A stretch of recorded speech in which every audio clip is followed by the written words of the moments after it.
así propiamente dicho, exprime, ¿no? Se usaban estas antiguas prensas pues así, ¿cómo se llama? De émbolo, pues que sí ejercían cierta presión y todo eso, pero nunca podían ejercer gran presión realmente, ¿no? La cantidad de fuerza que se necesitaba para hacer girar pues era mucha más y no se podía ejercer. Entonces, ya tiene así este mecanismo, ya tiene como un siglo, déjenme ver, pues más o menos un siglo ahorita, un siglo aproximadamente, posiblemente un siglo más. Digamos que en esencia no ha cambiado, aunque podríamos decir que han mejorado los mecanismos de control del motor eléctrico, que si se controla por computadora y cosas así, ¿no? No piensen mucho en nuestro país todavía esta industria se sigue manejando, yo creo que como hace unos 40 años, ¿no? No se han modernizado mucho con motores, pero bueno, eso es lo que existe, ¿no? Y entonces les decíamos que sale aquí un aceite crudo, a ver, un aceite crudo, lleno de un montón de cosas todavía, ¿no? Porque va el líquido pues, lleno de un montón de cosas. Bueno, ahí para ir recordando rápidamente. Y bueno, y de aquí sale la pasta, ¿no? Esta es la pasta. Todo lo que queda después de más o menos extraer lo más posible el aceite, que es el resto de la semilla, en la industria tiene esta denominación de pasta, ¿no? Pasta.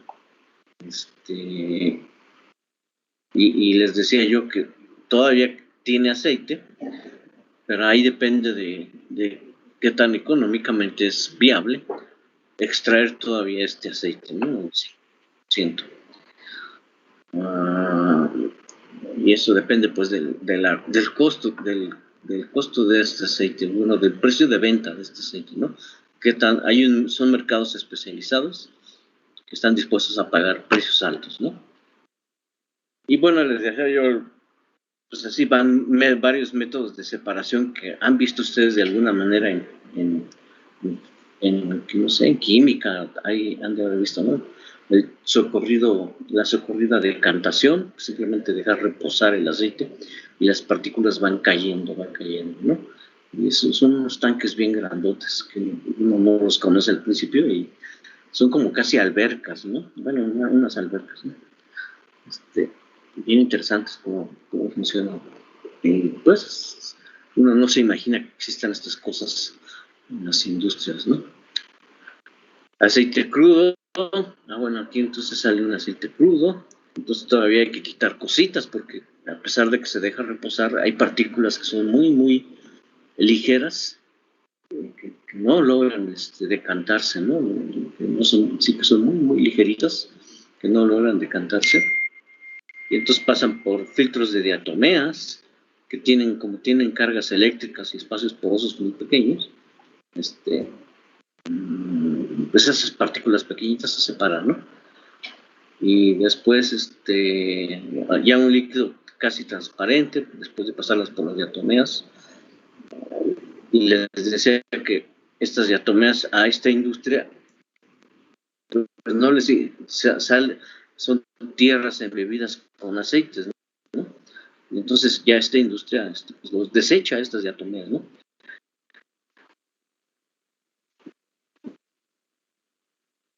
Y hay otras industrias que toman estas diatomeas, todavía logran extraer aceites, ¿no? Es así cositas chistosas que existen en el mundo. Y entonces, casi transparente, tiene cosas, así libres que les decía, pues que no estaban. Y entonces les decía yo que se hacen unas saponificaciones, se hacen jabones, el jabón se mezcla con el agua, es decir, se disuelve, y estas dos fases, agua y aceite, pues no se llevan, eso lo sabemos desde hace mucho y lo hemos observado en las casas, que el aceite y el agua no se mezclan, entonces simplemente se usa El jabón se va al agua, con el agua más jabón, aquí más jabón, agua, más jabón, de los ácidos, aquí los ácidos libres quedan pues ya, ¿cómo se llama? Separados, ¿no? Estos ácidos grasos libres.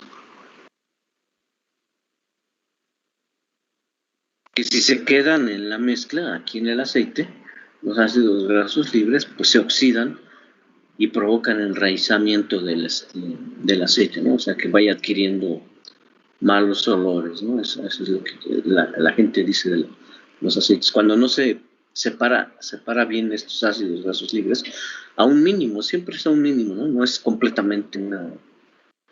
¿Cómo se llama? Siempre hay poquitos de ácidos libres que quedan todavía aquí, ¿no? No logras una separación completa, ¿no? Entonces, si se queda una buena cantidad, pues estos reaccionan con el aire.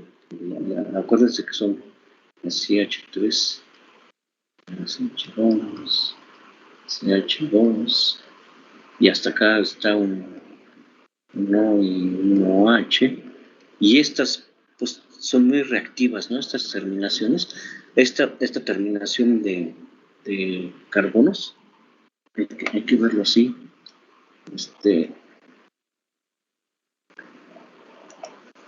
sí, para que su mentalidad química se vaya reforzando, esta terminación metil, CH3, es un poco más estable, aunque como jabón, puede establecer puentes de hidrógeno, ¿no? Entonces puede atraer sustancias, ¿no?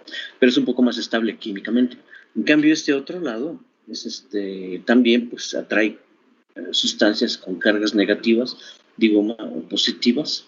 Acá este lado atrae sustancias con cargas negativas y este lado atrae sustancias con cargas positivas por el oxígeno. Igual, y este hidróxido, aunque este doble enlace es un poco más estable, y este también, pues este hidrógeno puede ser intercambiado muchas veces, ¿no? Entonces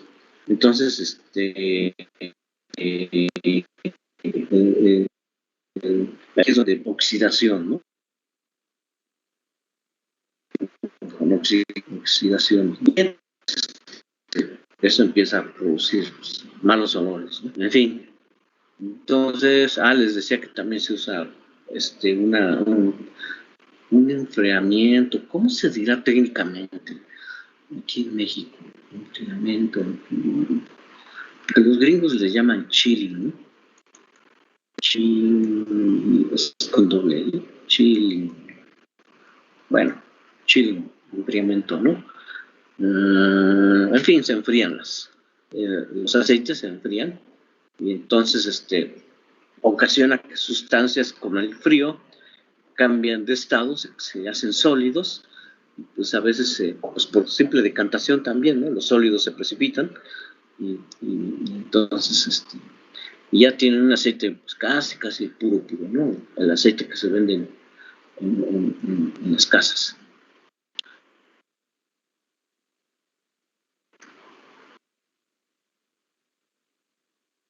Y entonces, cuando se quiere extraer todavía el aceite pues en primer lugar de bajo, oleaginosas con bajo contenido de aceites, o la pasta, como podríamos poner, o la pasta,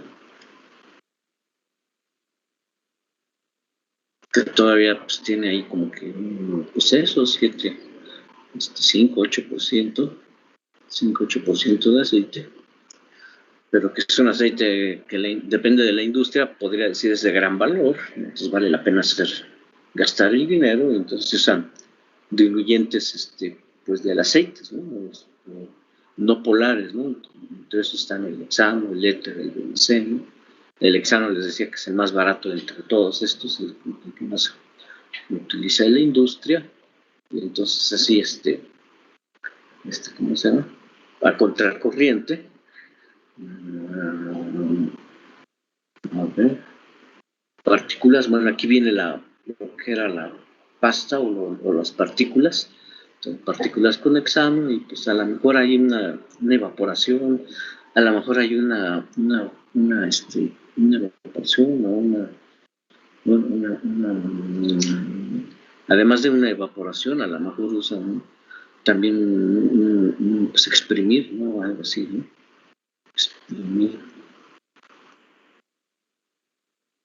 Exprimir y luego evaporar, cosas así, para recobrar el hexano y quedarse ya con las partículas sin el diluyente ¿no? Que se consideran, pues, pueden ser tóxicos, ¿no? Así, químicamente tóxicos. Aunque hay gente que llega pues, a devolver esta pasta a la pasta general y se mezcla en toda esa pasta, y pues no es así una cantidad así completamente grande, ¿no? O sea, mezclando esta pasta que lleva algo del hexeno con la otra pasta, pues no es tanto, ¿no? En fin, o tal vez simplemente se usa para otras cosas, no alimenticiamente, ¿no? Pudiera usarse esta pasta, por ejemplo, para hacer germinados, ¿no? Es decir, no germinados, para germinar, ¿no? Para hacer sustratos, sí, para hacer sustratos, ¿no? Sustratos. Todo depende de los costos. Y aquí por destilación ya se separa aceite, ¿no? Bueno, aceite y hexano. Bueno, así íbamos la clase pasada.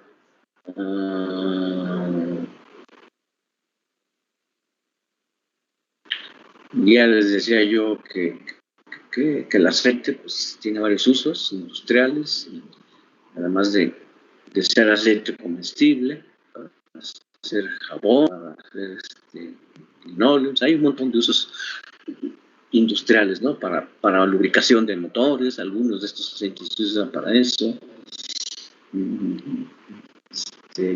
Lubricación de mecanismos, muchos usos. Y bueno, como decía yo, como nuestro país es un país del tercer mundo, poco desarrollado, muchas cosas se importan, ¿no? No se hacen aquí en México, no se importan, pues porque así es nuestro país, ¿no? Subdesarrollado. Y así va a seguir siendo durante mucho tiempo. Y bueno,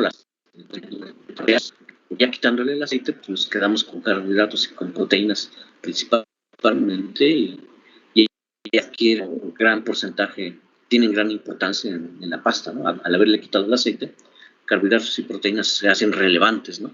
Y muchas de estas proteínas, depende del cultivo, contienen esos famosos aminoácidos esenciales y que son utilizados para la industria, los alimentos balanceados, que en nuestro país es muy importante, ¿no? Es una gran industria, es muy, muy importante esta industria, muy importante en México y en todo el mundo realmente, no solo en México, en todo el mundo, muy importante hoy en día.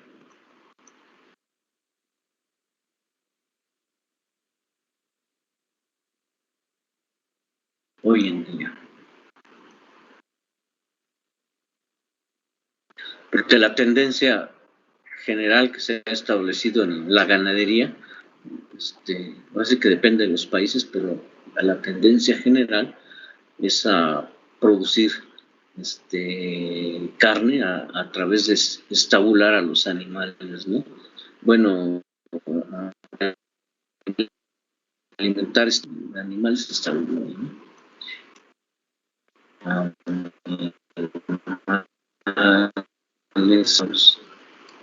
Es decir, ¿cómo se llama? Encerrados, ¿no? Encerrados. Bueno, que ya no pastorean, ¿no? No pastorean, ¿no? No los anda uno trayendo de aquí para allá, de acá para allá, buscando pastos, ¿no? Entonces esto crea, hace, la industria moderna hace, ¿cómo se dice? Hace que esta industria de la producción de animales sea mucho más eficiente, ¿no? Mucho más eficiente. Nada más les cuento una historia así bien, como una historia relacionada con esto, ¿no? También pasando rápidamente al siguiente tema, ¿no? Nosotros consumimos barbacoa. Bueno, si ustedes son más del centro del país, lo que es pues, Estado de México, Puebla, Hidalgo, que son los estados tradicionales comedores de barbacoa. El Distrito Federal, pues también es comedor de barbacoa, una por un montón de gente, y la otra, pues porque se le pegó el gusto, ¿no? De esos estados, ¿no? Entonces, la parte centro del país son consumidores de barbacoa, ¿no? Barbacoa, de borregos, ¿no? Tiene que ser de este borrego, ¿no? De borregos.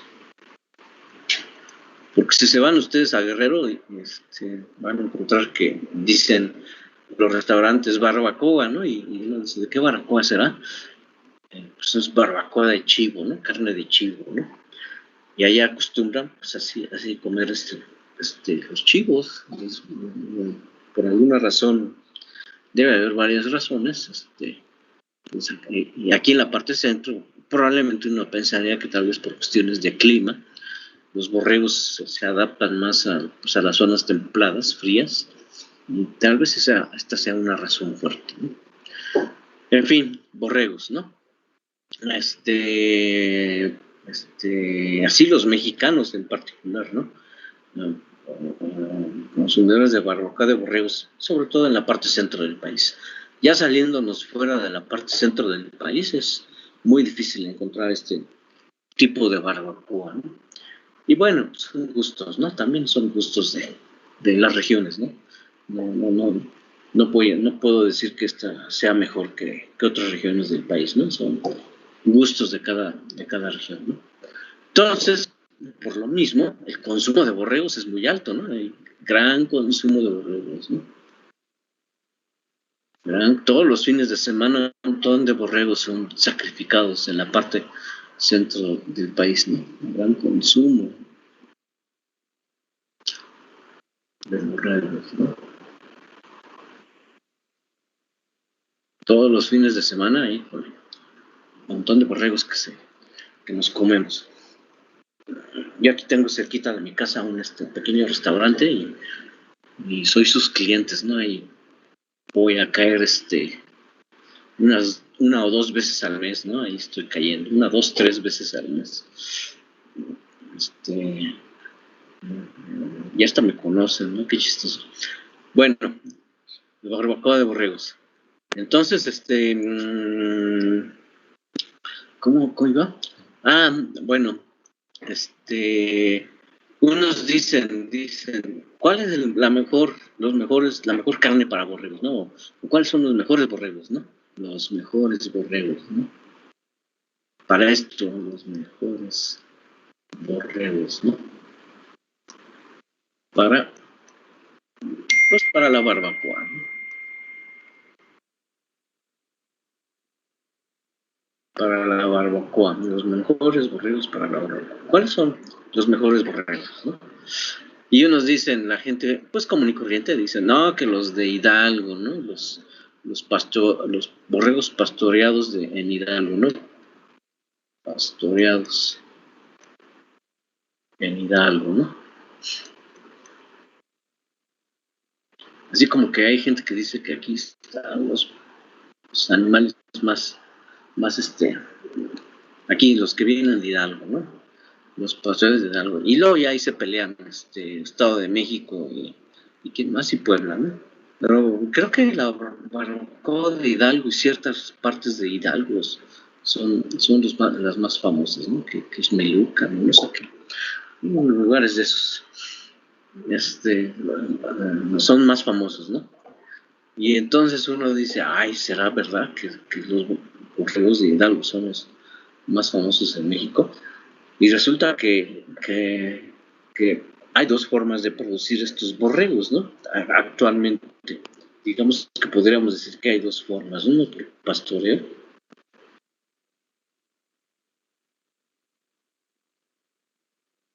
Pastoreo.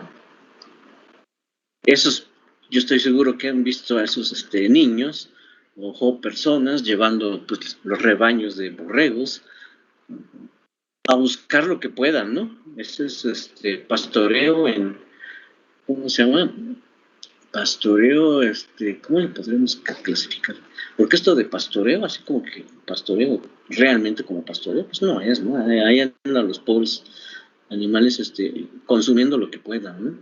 Comiendo lo que encuentran a los lados de los caminos, ¿no? No exactamente los meten a praderas realmente, ¿no? Porque sobre todo en la parte centro del país, estos estados, no existen muchas praderas, ¿no? Así. Y bueno, estas gentes que llevan a los rebaños ahí en los caminos, en los campos, pues van comiendo lo que puedan encontrar en el camino, ¿no? No existe realmente praderas como tales, ¿no? Entonces, comen lo que puedan, ¿no? Ustedes los han visto, esto seguro, ¿no? Comen lo que pueden.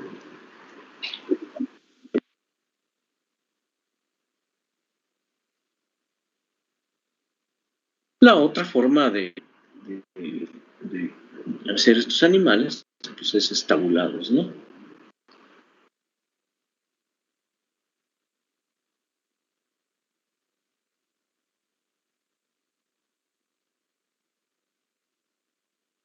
Estabulados, ¿no? Y puede haber variantes del estabulado y digamos que, pues sí, depende de cómo les den de comer, ¿no? Pero puede haber variantes, ¿no? Y uno de estas variantes, pues es así como que alimentos balanceados, ¿no?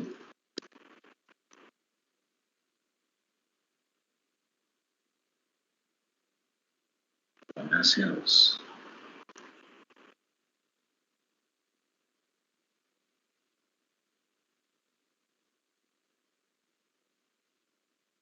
Ahora sí que depende.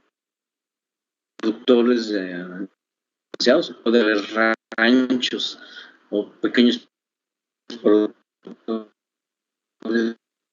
que tienen sus borregos, no dan a pasear, simplemente le dan pues maíz, no exactamente alimentos balanceados, sino que pues, lo que pues sí les dan maíz, forraje, avenas, cosas por el estilo, ¿no? Y ahí así como que el más sofisticado pues son alimentos balanceados, ¿no? Aquí puede haber una variante, ¿no? Hasta llegar a lo más sofisticado, son alimentos balanceados, pues sí, alimentos balanceados, ¿no? Y así como dice la palabra balanceados, es que tienen un contenido ya establecido de los carbohidratos, proteínas,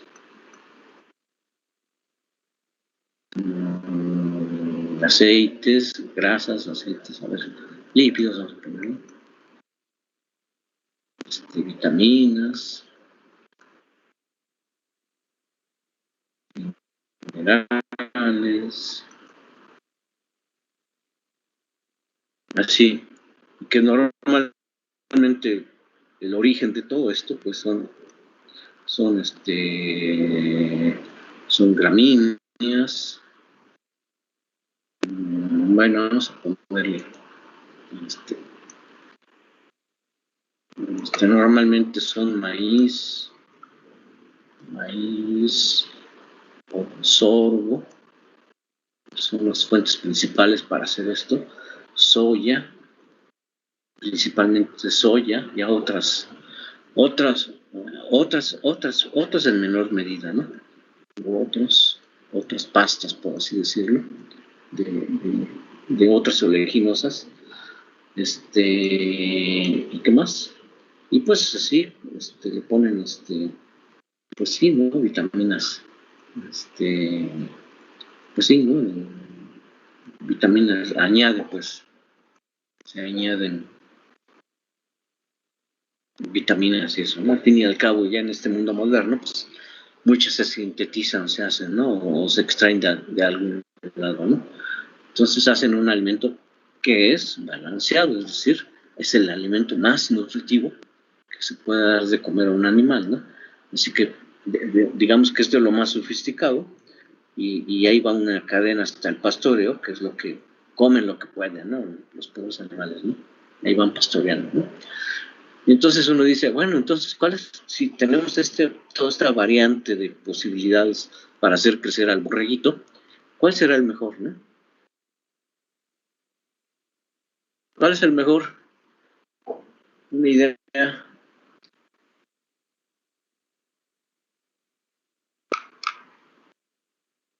¿Quién tiene una idea? ¿Cuál es el mejor? Pastoreado, a veces ¿cómo se dice? ¿Qué será? Cuando decimos, es que se parezca lo más a la naturaleza, ¿no? Que esté más cerca de la tierra, eso es lo mejor, ¿no?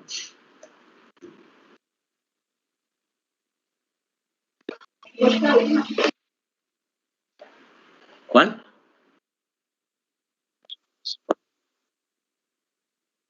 ¿Cuál de Los que tengan alimentos balanceados.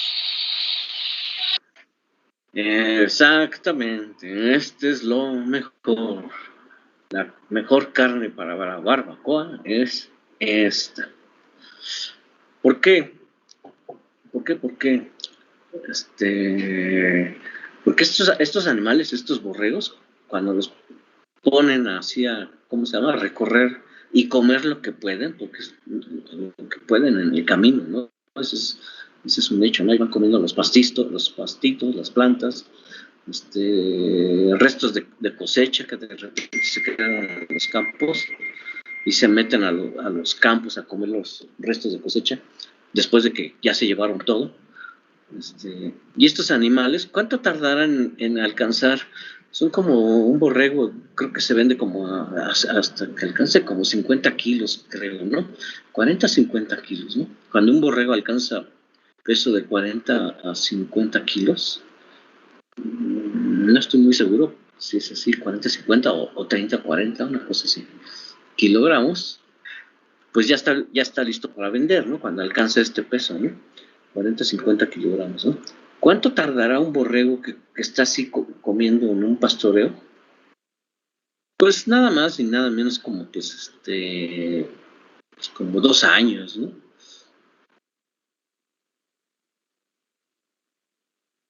Año y medio, 2 años, ¿no? Ahí está el pobre borrego medio comiendo lo que puede encontrar y tarda mucho, mucho tiempo, ¿eh? Alcanzar este peso comercial para vender, ¿no? Y entonces, y el animal estabulado, alimentado con alimentos balanceados, ¿cuánto tardará en alcanzar ese peso, no? Desde que sale así desde que es destetado hasta que pues alcanza el peso, ¿no? Borreguitos, ¿no? Pues alcanzan peso más o menos a los como 5 meses, ¿no? 5 o 6 meses, ¿no?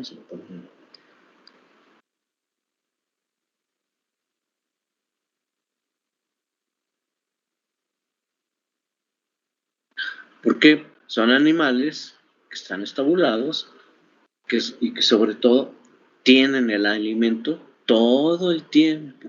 Es decir, estos animales lo único que se deben de dedicar es a comer, ¿no? Tienen el alimento todo el tiempo, no les dicen, bueno, ahora vamos a darle comida 3 veces al día y algo así, no. Lo que se trata es de que alcancen peso lo antes posible, ¿no? Y entonces a los 5 o 6 meses de que tienen el alimento todo el tiempo, pues ya alcanzan este peso, ¿no? 40, 50 kilos. ¿Habrá una diferencia en la calidad?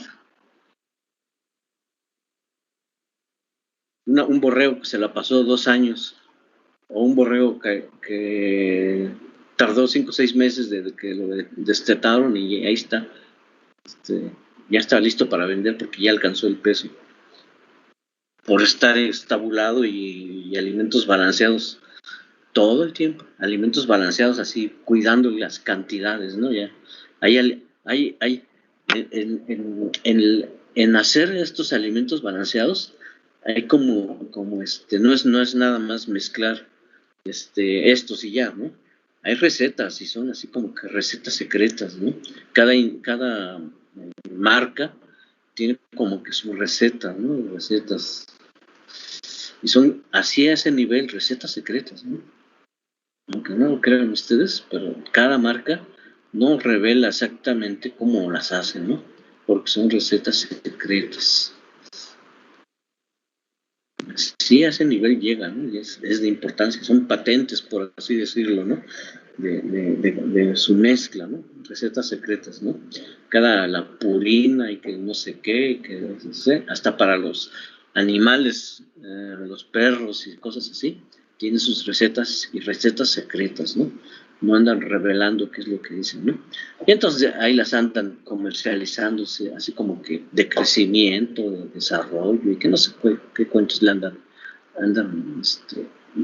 pues tratando de vender su receta, ¿no? Su receta secreta, ¿no? Entonces, ¿cuál será mejor? ¿Un borreguito de 5 o 6 meses o un borreguito de 2 años? Pues obviamente que el borreguito de 5 o 6 meses. Y aquí la carne, que es lo que apreciamos mucho al comernos ¿cómo se llama? La barbacoa, la carne es suavecita, ¿no? Es suavecita, jugosa, ¿no? Jugosa, jugosa. Y eso es lo que apreciamos en nuestra boca, ¿no? Entonces vamos y buscamos ese tipo de barbacoa, ¿no? En cambio, el borrego que tiene 2 años ahí ya está como que, pues pobrecito, ¿no? Así que, los tejidos más duros, ¿no?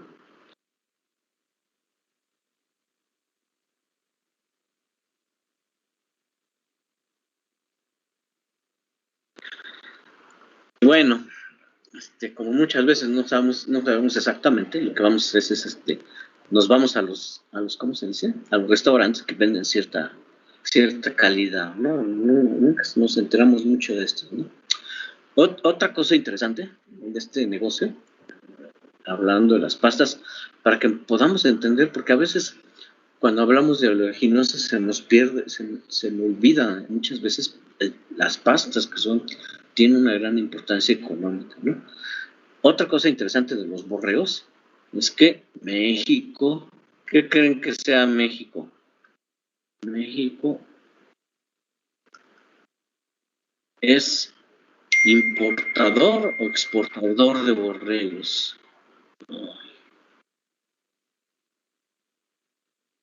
Importador o exportador de borregos.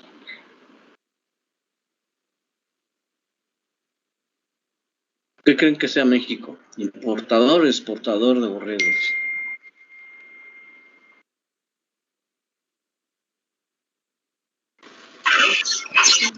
Yo pienso que importador, profe.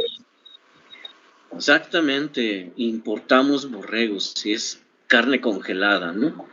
No como borreguitos, sino llega a México carne congelada de borregos, ¿no?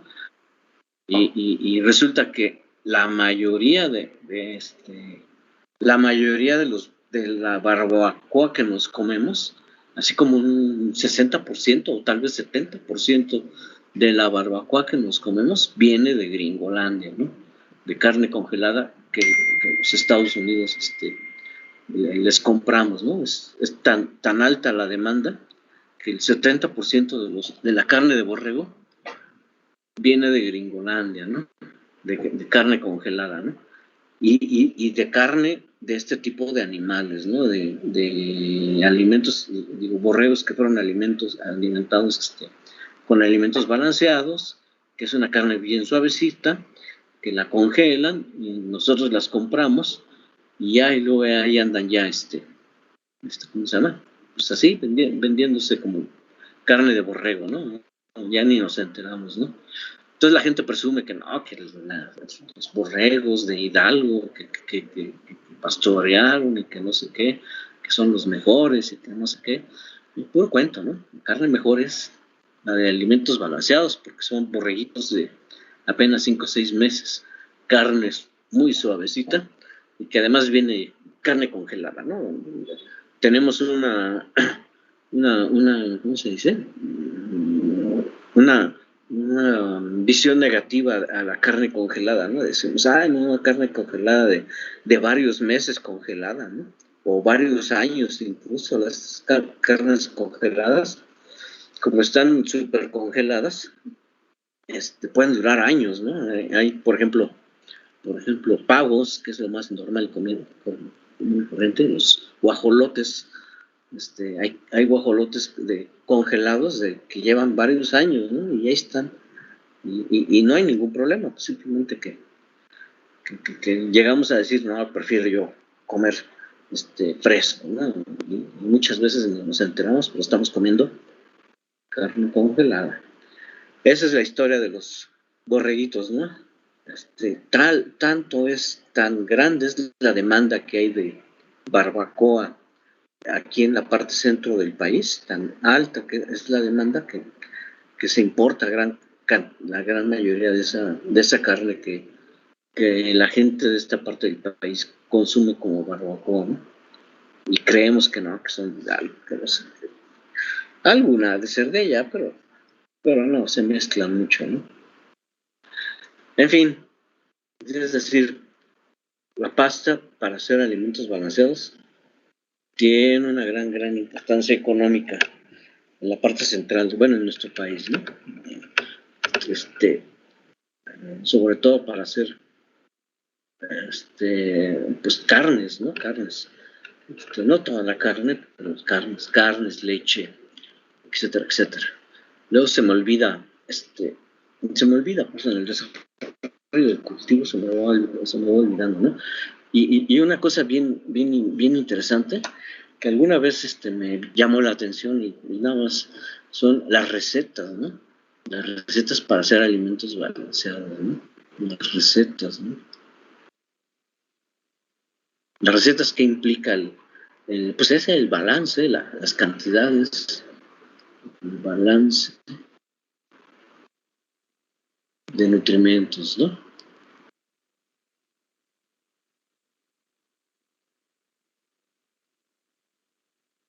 El balance de nutrimentos, carbohidratos, proteínas, aceites, vitaminas, etcétera, etcétera. Todas esas cosas se encuentran hoy en día, pues con relativamente facilidad, ¿no? Nosotros somos dentro del mundo de las oleaginosas, podríamos decir, somos importadores. Luego vamos a ver unas estadísticas, pero somos importadores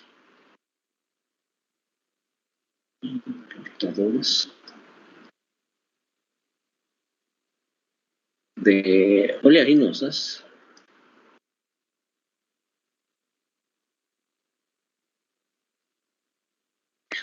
Y una parte importante de estas importaciones de oleaginosas es para esa industria, ¿no? Una parte importante, bueno, aquí dentro de esto es industria de alimentos balanceados, ¿no? O sea, hay industrias que hacen industrias de alimentos balanceados, ¿no?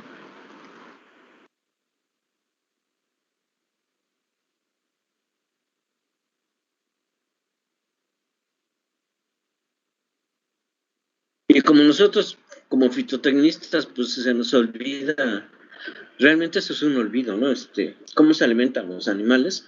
Pues básicamente mucho del origen del alimento de los animales, pues son plantas, ¿no? Entonces a veces como que se nos olvida ese ramo pues de lo que es fitotecnistas, de alimento de animales, ¿no? No tanto en el sentido de lo que es la industria, ¿no? Porque ni los mismos zootecnistas, aunque pues sí les enseñan un poco a esto de los balances de nutrimentos, pues, sí les enseñan. Para nosotros deberíamos de considerarnos importantes, porque para hacer crecer pastos, que digamos que es lo más importante, o hacer crecer cultivos con los cuales se van a alimentar los animales, todo eso entra pues en lo que es la fitotecnia, ¿no? La producción de materias primas de industria de alimentos balanceados. Nosotros, como técnicos en el campo, tenemos gran importancia, ¿no? Porque se nos olvida muchas veces a nosotros. Y bueno, así como que esta parte, sí, las recetas son bien importantes, ¿no? Bien importantes. Hasta para ¿cómo se dice? A nivel pequeñito, también es posible, ¿no? En muchos ranchos pequeños, o rancherías, como quiera ver, ranchos, o más bien en una, ¿cómo se llama? Sí, vamos a ver, muchas veces serán casas del campo, ¿no? No exactamente, ¿no? Sino que pues alimentar animales de traspatio, vamos a ponerlo así, ¿no? Alimentar animales, yo creo que ese es el nivel, ¿no? Animales de traspatio.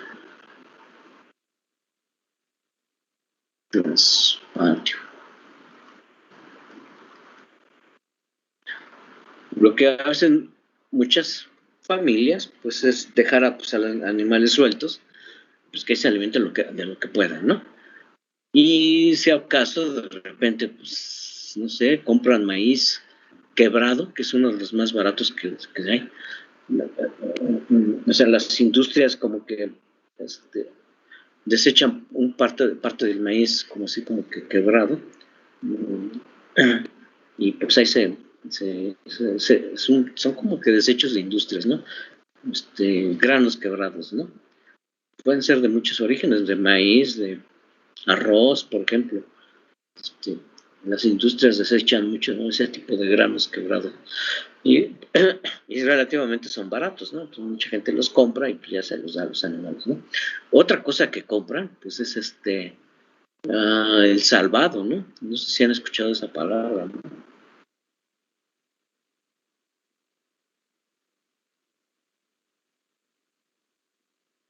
¿Qué es el salvado? Pues no es más que los restos después de extraer el endospermo, sobre todo, y el embrión a granos de gramíneas, normalmente, ¿no? Granos de cereales, ¿no? Eso debieron de haberlo visto en cereales. Entonces, el salvado, que es nutrimentalmente muy pobre, ¿no? Porque pues, son los restos de las semillas, ¿no? Nutrimentalmente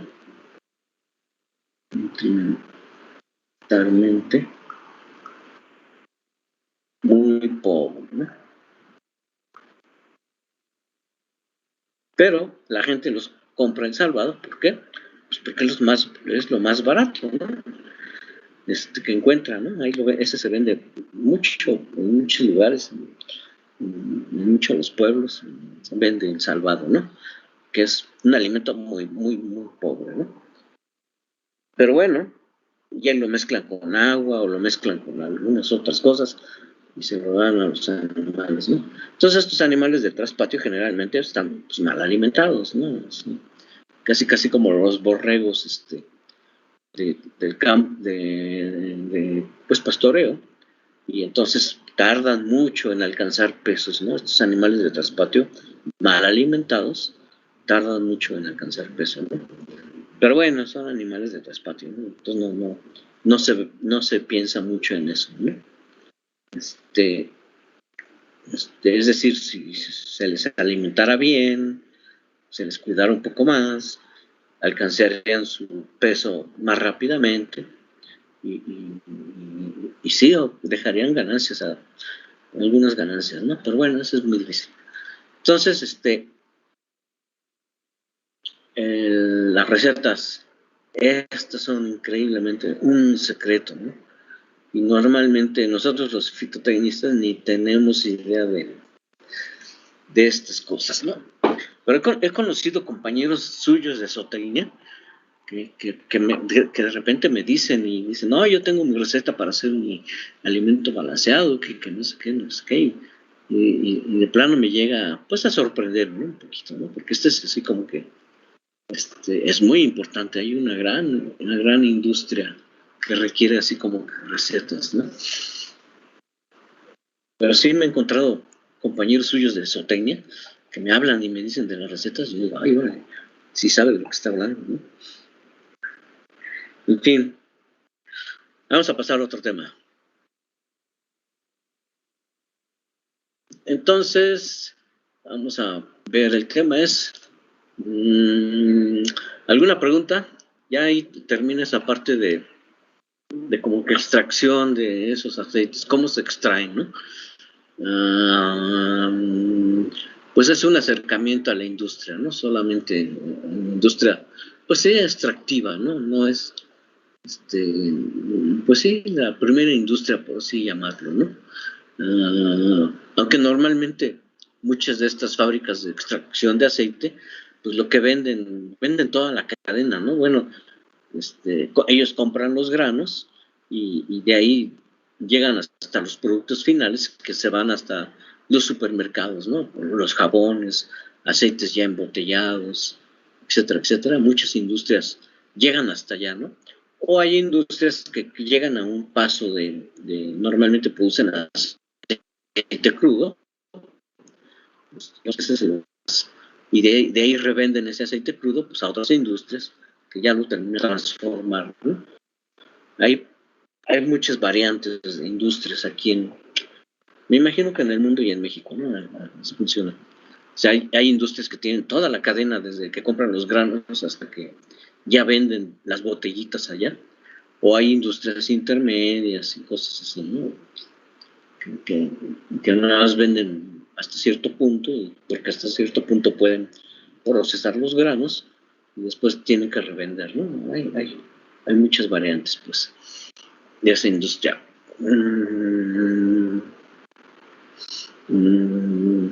Y pues así, ¿no? Así, esa es la industria. Acuérdense que muy al principio les decía, la industria ve a los granos como un conjunto de sustancias de diferente naturaleza, ¿no?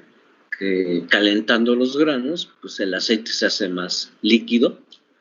Y lo que hay que hacer es pues, exprimir, ¿no? Es así, literalmente, exprimir el líquido de la parte sólida, ¿no? Así literalmente, ¿no? Ya después es pues, estar quitando las impurezas, ¿no? De esos granos, ¿no? De esos aceites. Y ya, donde ya no me he explorado mucho es ¿cómo se dice? Lo que hay, digamos, post-industria, ¿no? Es decir, nada más tengo las ideas de cómo se hace un jabón, así que se pone a reaccionar con alcalis o con hidróxidos, y ya tenemos jabones, donde las moléculas de glicerol son rotas, tenemos glicerol por un lado y jabones por el otro lado, se saponifican los ácidos grasos, tenemos jabones, o más o menos entiendo cómo funciona un jabón, o sea, por qué lava, que es lo que trataba yo de explicarles, esas posibilidades de formar puentes de hidrógeno, cosas así, que tienen cargas eléctricas, por así decirlo, mucho más fuertes que otras sustancias, y entonces por eso van lavando, ¿no? Así entre comillas. Las cadenas de carbono, estas cadenas de carbono,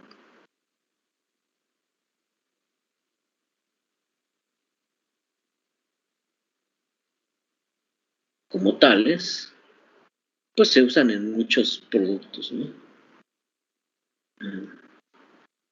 ¿Esto qué es?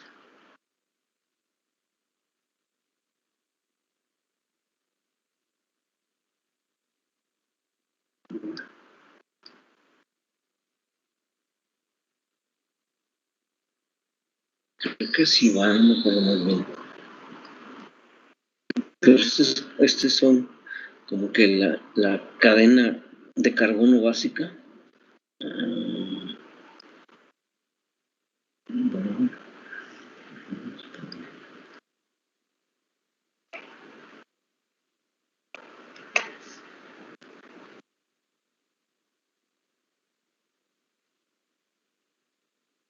Bueno, vale, es así.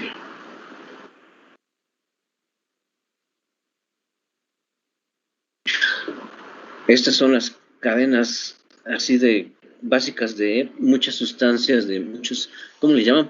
¿Qué? ¿Qué? Bueno, de polímeros, ¿no? De simplemente grandes cadenas de carbonos con las cuales se hacen pues, superficies y cosas por decir, plásticos, ¿no? El PVC, que conocemos normalmente muy famoso, el vinil, el PVC que tiene ese, que nada más decimos es como que un plástico, ¿no? Pero no, el PVC viene de esto.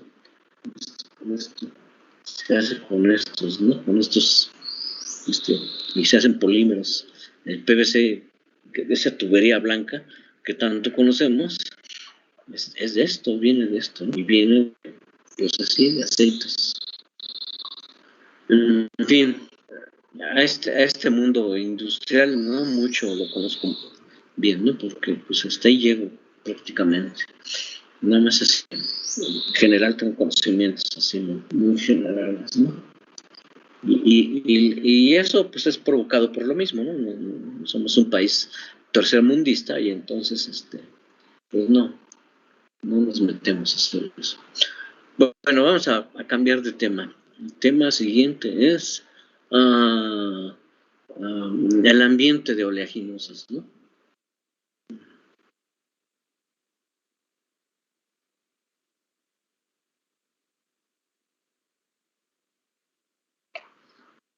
Ambiente de crecimiento de oleaginosas.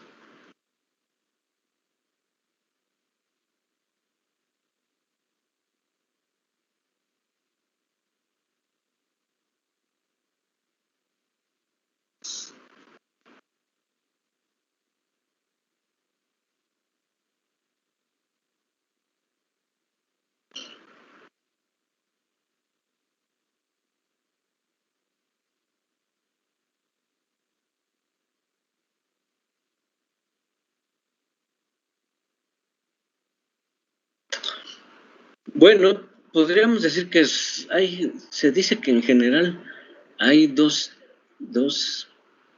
pues de clima cálido, vamos a ponerlo, clima cálido, de origen de plantas de oleaginosas, ¿no? Clima cálido.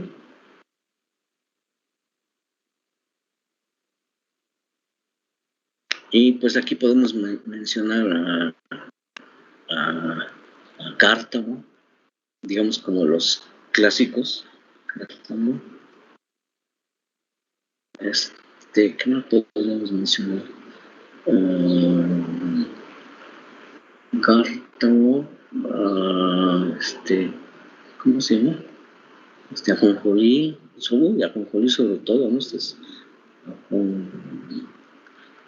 Ajonjolí, allá que vienen de tierra caliente, ¿no? Ajonjolí de allá de Michoacán, de Guerrero, ¿sí? Climas cálidos, de plano. Bueno, quiero mencionar, al fin y al cabo está soya, ¿no? Pero bueno, no lo quiero meter realmente. Cártamo, ajonjolí, y podríamos mencionar de clima, pues clima templado, así decirlo, pero veranos cálidos, ¿no? O sea, puede ser de climas templados, la región puede estar clasificada como de clima templado, pero realmente creciendo en los veranos, ¿no? Verano cálido, ¿no? no crecen en el invierno.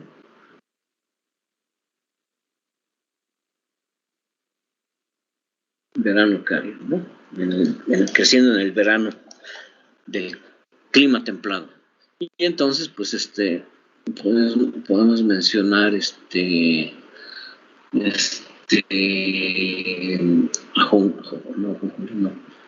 puedo mencionar?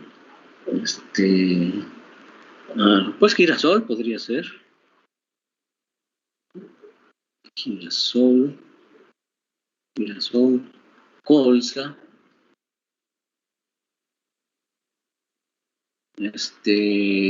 linaza,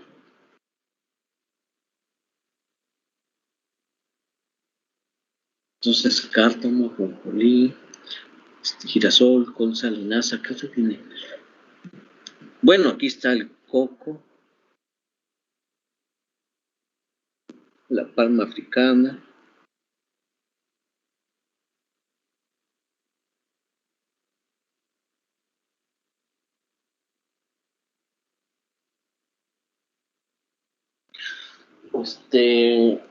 y bueno,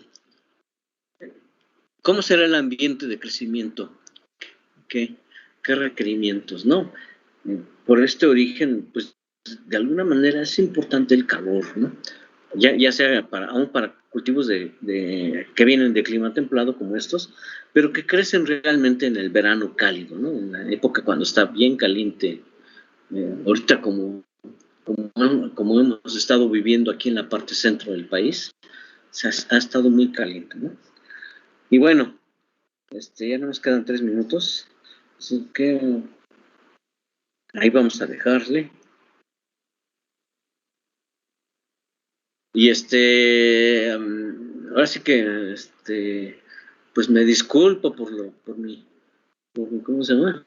Algo me pasó en mi cabeza, me confundí de día. El 5 me hizo mal, ¿no? Y me confundí de día. Ahora sí que gracias que me habló el jefe del grupo, porque si no, ya se me pierde un ratito de clase, aunque sea. Y pues, pues que estén bien.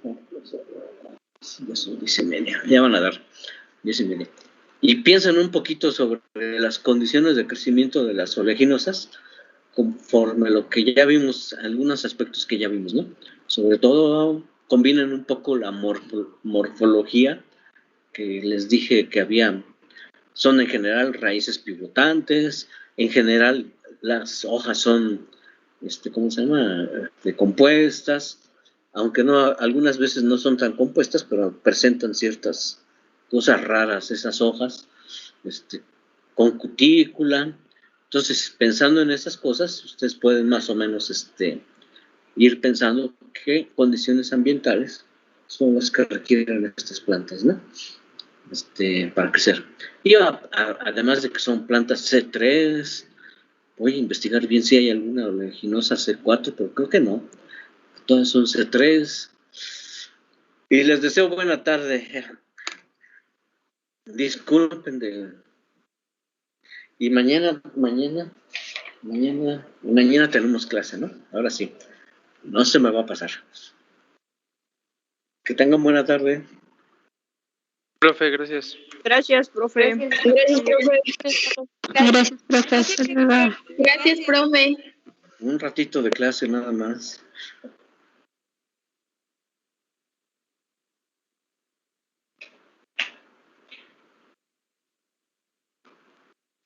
Que estén bien, que estén bien.